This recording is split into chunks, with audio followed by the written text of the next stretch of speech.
no era estando de pie delante de Él, sino postrado, hermano. Era la única manera que humillado Saulo iba a poner atención de aquel que le estaba hablando, de aquel que en ese momento lo había hecho que cayera en tierra humillado.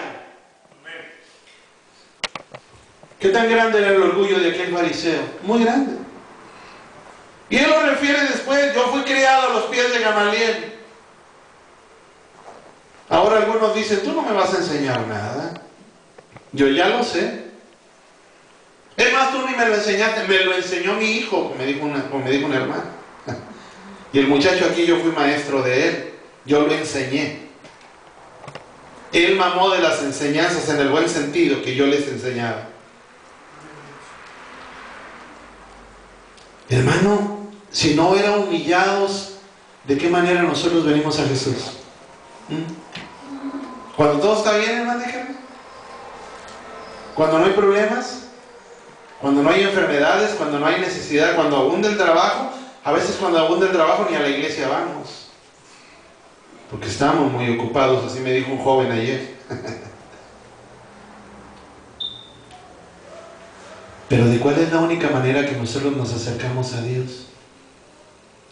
Cuando estamos enfermos y cuando ni aún los médicos saben lo que tenemos. Mire, en esta semana al presidente Chávez de Venezuela, ¿cuántos lo vieron en la televisión así con una cara de santito? Sí, con cara de buena gente, ¿verdad?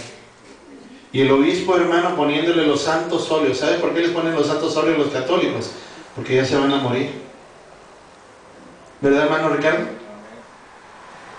Hermano, a mí me admiró que menos de 3 meses después que salió una expresión de la boca de Chávez le sucediera esto. Pero las palabras que el presidente Chávez dijo: yo maldigo a Israel, dijo. Y la palabra de Dios dice que el que maldice a Israel será ¿qué? Maldito. Y el que bendice a Israel será bendito. Hermano, de repente resulta la noticia en los periódicos que el presidente Chávez está en Cuba teniendo un tratamiento. Y mire, hermano, nunca dijeron lo que sucedía en el cuerpo de aquel hombre, pero se dieron cuenta, hermano, los medios noticiosos de lo que le aquejaba como síntomas, sin decir cuál era la enfermedad. Que camina renqueando, decían, camina renqueando, que le duele mucho en extremo. Entonces empezaron a hacer, hermano, figuraciones de lo que sucedía en el cuerpo de aquel hombre. Y escuché yo al doctor Huerta, un peruano, el doctor Huerta, que dijo: este señor tiene cáncer, antes de que nadie lo dijera. Y la persona que lo estaba entrevistando le dijo: pero ¿dónde cree usted, hermano? Perdón, ¿dónde cree usted, doctor, que él tiene cáncer? Y le dijo: en el colon. Y así fue. Hermano, vea el Chávez de hace 6 meses atrás y vea el Chávez de hoy, hermano, con una cara de humillación que ni la levanta. Si Chávez se llamara Saulo, te tumbaron.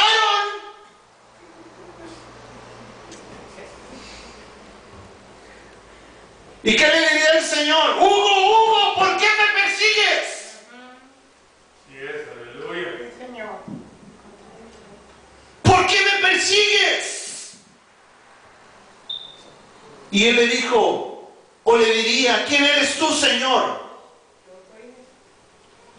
Yo soy Jesús, a quien tú persigues. Y dura cosa te es dar coces contra el aguijón. El aguijón, hermano, es la punta de la lanza, lo más fino, hermano, que penetra muy fácilmente el cuerpo de alguien. Dura cosa te es estar dándote así.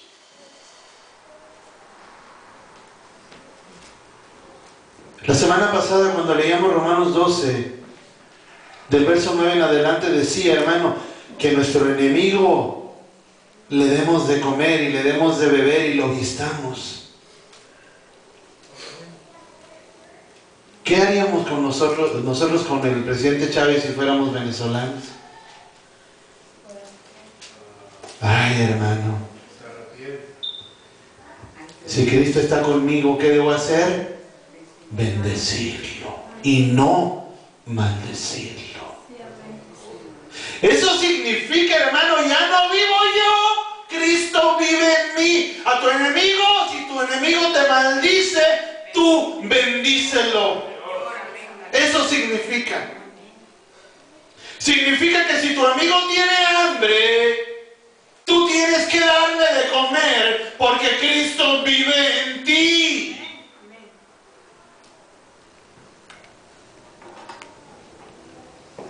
En el verso 5, hermano, entonces Pablo, temblando y temeroso, Saulo, dijo: Señor, ¿qué quieres que yo haga? Entonces sí, fácil, ¿verdad?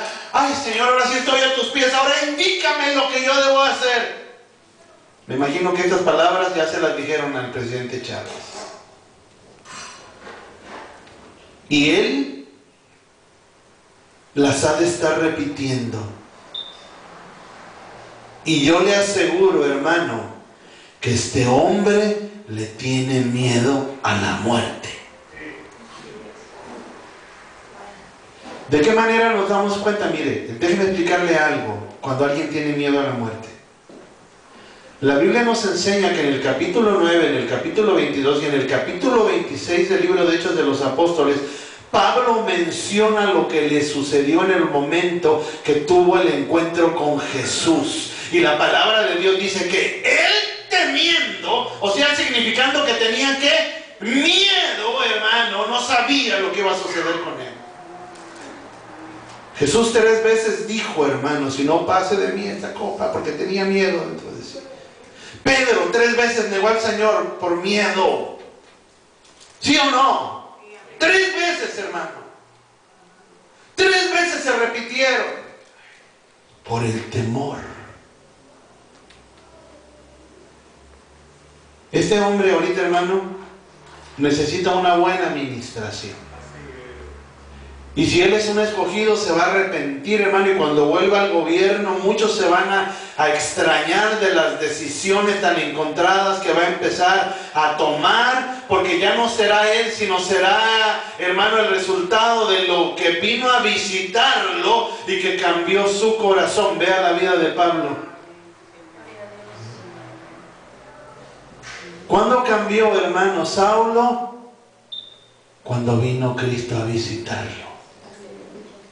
¿Cuál es nuestra responsabilidad, hermano? Cuando viene Cristo a visitarnos, es cambiar, hermano. Mire, a mí me da mucha tristeza, no solo en esta iglesia, sino en general en la iglesia de Dios en todos lados. Pero, hermano, el saber que las estadísticas de los verdaderos cristianos son tan bajas, hermano, a uno le da temor.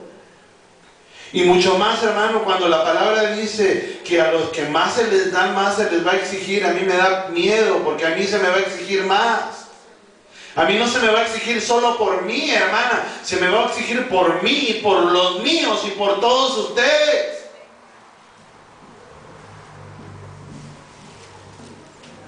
Porque si yo no hiciere como Dios me indica que haga, seré un siervo malo. Y el siervo malo, hermano, no es aquel que arrebata el reino de Dios, sino aquel que no cumple con lo que su Señor le manda que haga. El verso 6 dice, él temblando y temeroso dijo, Señor, ¿qué quieres que yo haga? Y de inmediato el Señor le dijo, levántate, número 1. Diga conmigo, levántate. Levántate, le dijo, y entra en la ciudad, y se te dirá lo que debes hacer. Suficiente has recibido. 3 expresiones. Saulo, Saulo, ¿por qué me persigues? Segunda expresión.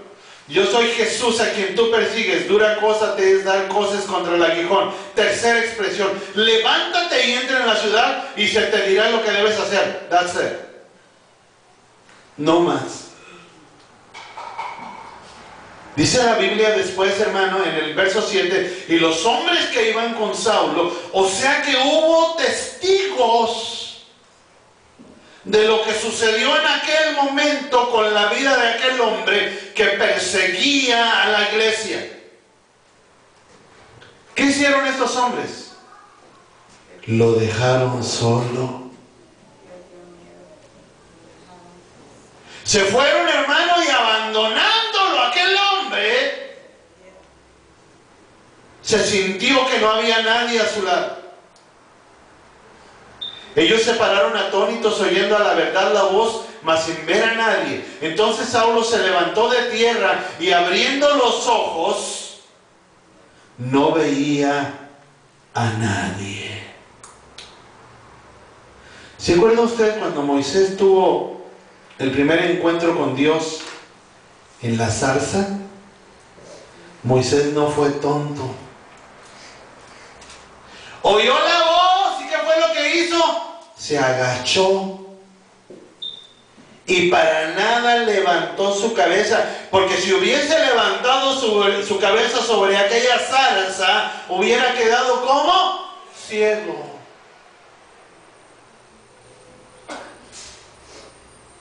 Me imagino que todavía el orgullo de Saulo en aquel momento, cuando el Señor le dice: Saulo, Saulo, ¿por qué me persigues?, ha de haber sido: ¿y dónde estás? Quiero verte. Y probablemente, hermano, la Biblia no lo dice, pero probablemente, hermano, esa fue la causa que quedara ciego. Porque su orgullo era tan grande, hermano, que no lo dejaba mirar más lejos de lo que él pretendía. Y lo que Dios quería era que su vista no fuera limitada, sino que a través de la visión que le estaba dando, Pablo pudiera ver mucho más lejos, que era ir y predicar su evangelio y traer las almas perdidas a Jesús. Aleluya. Amén. Amén.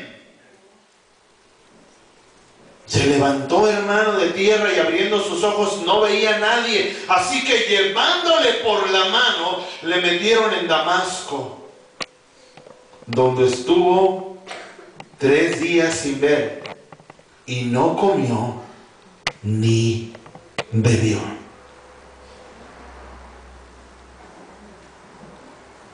¿Qué sucedió durante esos 3 días?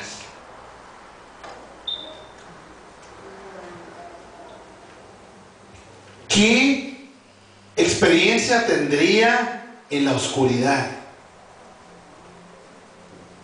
¿Qué experiencia fue la que vivió Pablo, hermano, en esa situación donde se sintió que estaba abandonado?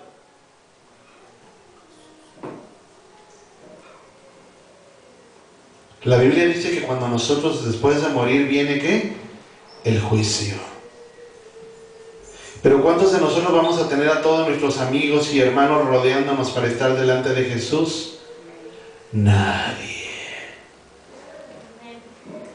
Por eso es que a muchos hermanos les da miedo la muerte, porque solos vinieron y solos van a regresar ante la presencia de Dios. ¿Quién estaba con Pablo en ese momento cuando estaba en la oscuridad? Nadie. Solo él. Teniendo un encuentro personal con Dios. ¿Qué le diría a Jesús en ese momento? ¿Qué te llevó a perseguirme, Saulo? Por eso fue que yo permití que a los pies de aquel hombre piadoso llamado Gamaliel aprendieras de mi palabra. Pero no para que acabaras con los que la predican, sino para que tú mismo fueras un vocero mío para otros. Y durante 3 días, hermano, ¿qué sentiría usted si se queda 3 días sin mirar? A mí me pasó una vez. Yo soy químico de profesión. Y estando en un laboratorio, hermano, hubo dos sustancias químicas que les habían cambiado el nombre sin avisarme. Y al mezclarlas con agua, hermano, la temperatura